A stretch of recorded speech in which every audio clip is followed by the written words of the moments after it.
Terima kasih atas kesempatan yang diberikan. Saya Vivi Irene, mahasiswi Universitas Cyber Asia, jurusan Sistem Informasi. Di sini saya akan menjelaskan paper yang saya buat. Paper yang saya buat ini berjudul Penerapan Metode Fuji Tsukamoto dalam Pemilihan Siswa Teladan di Sekolah, di mana terdiri dari pendahuluan, metodologi penelitian, hasil dan pembahasan,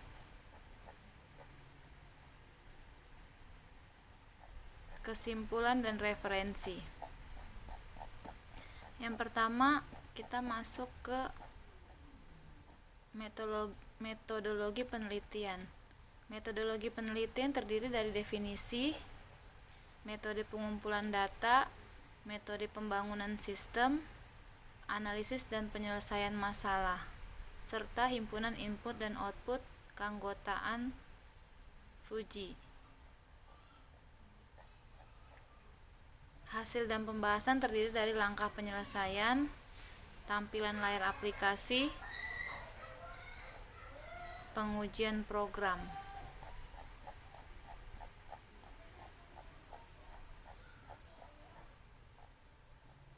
Yang pertama, kita masuk ke metodologi penelitian. Definisi. Kita akan mendefinisi Fuji secara bahasa diartikan sebagai kabur atau samar-samar. Dalam Fuji dikenal derajat keanggotaan yang memiliki rentan nilai 0 hingga 1, berbeda dengan himpunan yang memiliki nilai 0 atau 1. Sedangkan logika Fuji adalah suatu cara yang tepat untuk memetakan suatu ruang input ke dalam suatu ruang output mempunyai nilai kontinu. Fuji dinyatakan dalam derajat dari suatu keanggotaan dan dari kebenaran. Oleh sebab itu, sesuatu dapat dikatakan sebagian benar dan sebagian salah pada waktu yang sama. Logika Fuji adalah cabang dari sistem kecerdasan buatan yang menstimulasi kemampuan manusia dalam berpikir ke dalam bentuk algoritma yang kemudian dijalankan oleh mesin. Algoritma ini digunakan untuk berbagai aplikasi pemrosesan data yang tidak dapat direpresentasikan dalam bentuk biner. Logika Fuji menginterpretasikan statement yang samar menjadi sebuah pengertian yang logis. Metode pengumpulan data. Metode ini dilakukan untuk mengumpulkan data dengan mencari referensi, jurnal, buku-buku skripsi, dan melakukan wawancara untuk mendapatkan data dengan cara tanya jawab secara langsung kepada pihak SMP yang kita ambil sampelnya. Metode pembangunan sistem. Metode ini dilakukan untuk membangun sistem dengan membuat perancangan basis data dan rancangan layar yang akan dibuat dalam sistem. Setelah rancangan selesai, mulailah membuat program yang digunakan. Platform program yang digunakan berbasis desktop. Setelah program seleksi, lalu melakukan uji coba terhadap program dan melakukan evaluasi dari hasil uji coba program. Analisis dan penyelesaian masalah. Proses untuk menentukan predikat siswa teladan di SMP tersebut saat ini dengan pertimbangan data nilai siswa yang nilai rata-rata rapot, total absensi berdasarkan alfa, nilai kepribadian, dan nilai ekstrakurikuler.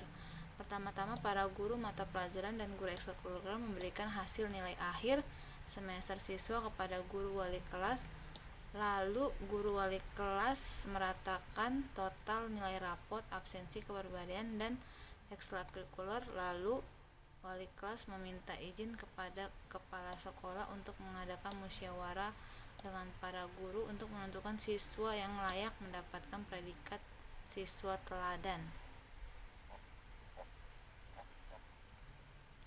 Hasil dan pembahasan. Langkah penyelesaian. Berikut ini penjelasan mengenai langkah-langkah penyelesaian masalah menggunakan metode Fuji Tsukamoto dengan sebuah kasus. Di Di sini juga ada tampilan layar aplikasinya.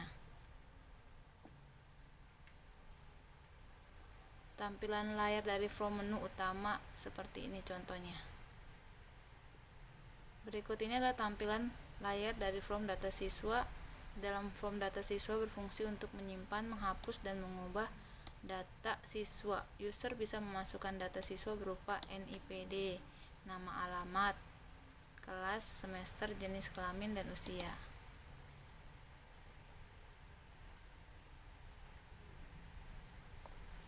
Pengujian programnya. Untuk mengetahui apakah sistem ini dapat menentukan rekomendasi siswa teladan, dilakukan uji coba sederhana terhadap sistem. Data pengujian berjumlah 6 data siswa.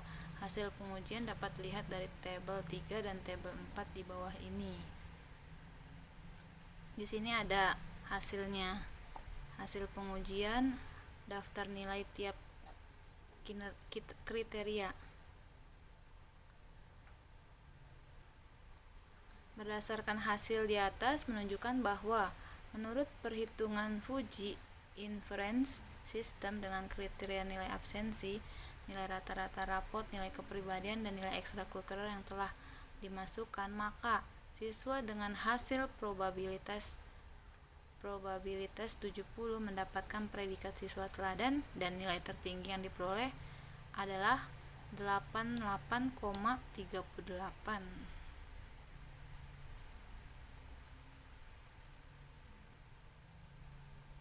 Sehingga kita bisa menarik kesimpulan dari penelitian ini.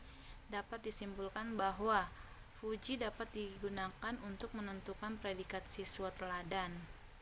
Berdasarkan data siswa yang dimiliki seperti absensi, nilai rata-rata rapot, kepribadian, dan ekstrakurikuler, hasil dari penentuan siswa teladan tergantung kepada absensi, nilai rata-rata rapot, kepribadian, dan ekstrakurikuler, serta rules yang dipakai dengan Fuji. Hasil keputusan digunakan untuk membantu kepala sekolah dan wali kelas dalam menentukan predikat siswa teladan dengan tidak mengandalkan nilai absensi dan nilai rata-rata rapot saja. Serta hasil yang didapatkan lebih tepat dan efisien karena terdapat variabel-variabel tertentu. Metode ini juga dapat memberikan rekomendasi yang cepat dan dapat dipercaya. Dan berdasarkan hasil uji coba menunjukkan bahwa menurut perhitungan Fuji Tsukamoto dengan kriteria nilai absensi, nilai rata-rata rapot, nilai kepribadian, dan nilai ekstrakurikuler yang telah dimasukkan, maka siswa dengan hasil probabilitas 70,00 mendapatkan predikat siswa teladan dan nilai-nilai tertinggi yang diperoleh adalah 88,38. Referensi. Paper ini saya ambil dari beberapa referensi. Ada 7 referensi.